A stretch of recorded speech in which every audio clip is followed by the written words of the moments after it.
ఆత్మజ్ఞానముతో మాట్లాడేదన్.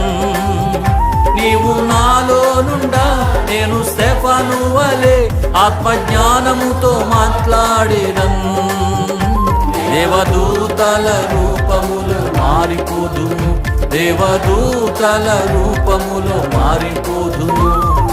అభిషేకమా ఆత్మాభిషేకమా నన్ను దీవింప నాపైకి దిగిరమ్మయ్యా. అభిషేకమా ఆత్మాభిషేకమా నన్ను దీవింప నాపైకి దిగిరమ్మయ్యా. అభిషేకమా. అందరూ చప్పట్లు కొడుతూ హృదయపూర్వకంగా దేవుని సన్నిధిని అడుగుదాం. ప్రభువా, నీ అభిషేకాన్ని నాలోనికి పంపించండి నాయన.